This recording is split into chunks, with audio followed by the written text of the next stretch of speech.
Yo, what is up guys? Delboy here, aka Blue Collar Sports TV. Hopefully you guys are doing well. So I saw a story and boxing scene that caught my eye today, and it says that Kell Brook is looking to make his ring return early February 2020. Eddie Hearn, Kell Brook's promoter, basically said they are looking to get Kell Brook back in the ring early February on Matchroom's first big card of 2020. Since Kell Brook's defeat to Errol Spence Jr. back in May 2017, Kell Brook has been extremely inactive. He fought twice in 2018. I believe he fought Rabchenko in February or March of 2018, and then he fought Michael Zarafa in December 2018. Kell Brook hasn't fought at all in 2019. So in recent years he's been very inactive, and also he turns 34 next year, so he's no spring chicken either. Essentially, if he wants to achieve more in the game, and he's still got hunger to actually, still build a legacy, then he really needs to get a move on because time really is running out. I personally believe the boat has sailed already, but ultimately we will see. I'm sure a lot of you guys are aware of my stance on Kell Brook as a fighter. I've always seen Kell Brook as a tremendous talent that hasn't really been fulfilled. It took him far too long to step up. He doesn't really live the life outside the ring.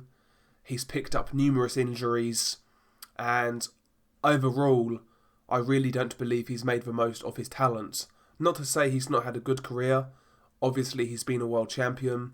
He's made a boatload of money, so he's done well for himself, don't get it twisted, but for the talent that in my opinion he has, I believe he should have done a lot better with the talent that he had at his disposal, but, it wasn't to be.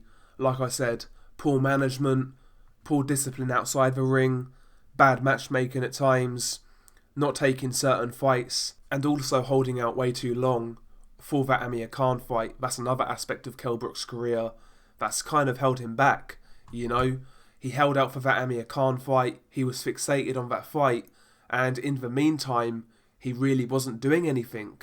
He wasn't beating other top welterweights or anything like that.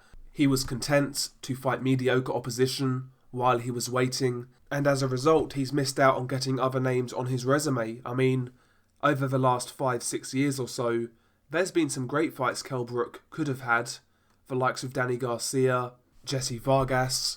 He could have taken on Errol Spence Jr. earlier, which would have given him a lot better chance, but obviously he decided to take the money against Golovkin, and yeah, his career's just not really panned out the way I thought it would all those years ago when I first saw him.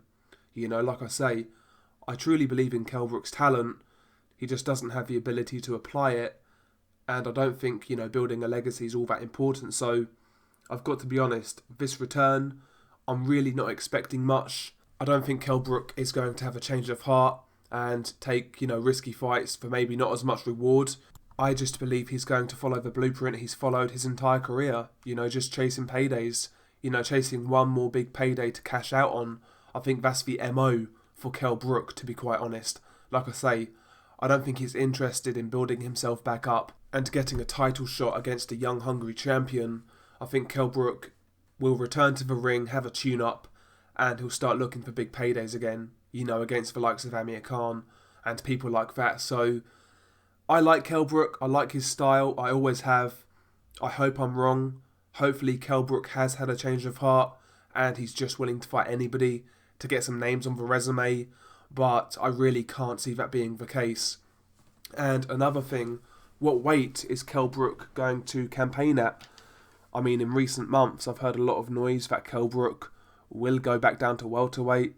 I mean, we were sold the excuse that Kell Brook lost that Errol Spence fight because of how bad the weight cut was, and I assure you the weight cut was bad. I mean, the guy was a big welterweight, but it was sold that was one of the reasons for that loss, because Kell Brook isn't at his optimum best at 147. So theoretically, if it was about Kell Brook performing, getting back to his best and fighting top guys, he would do it at 154. Again, when Kell Brook fought Rabchenko, when he blew him out, Eddie Hearn, this is the new Kell Brook, this is where he should have always been fighting. And here we are, still talking about welterweight, and it's just for the paydays. That's all it is. So hopefully I'm wrong. I'd like to see Kell Brook get a couple of good wins to see out his career, because like I say, I think the talent's always been there. And for me, ultimately, Kell Brook is on schedule or on course to go down as a wasted talent. Again, not that he's not achieved anything, don't get it twisted. He's achieved a lot in the game. He's achieved a lot more than most fighters. But I just look at it, from the perspective that, considering the talent that he had, I don't think he's achieved enough, to be honest. And I always find that, a bit of a downer, but it is what it is. Share your thoughts below. Do you expect anything from Kell Brook's return, or do you just believe he's looking to cash out for one last payday, his retirement fund, as they say? So, yeah, share your thoughts below. Peace.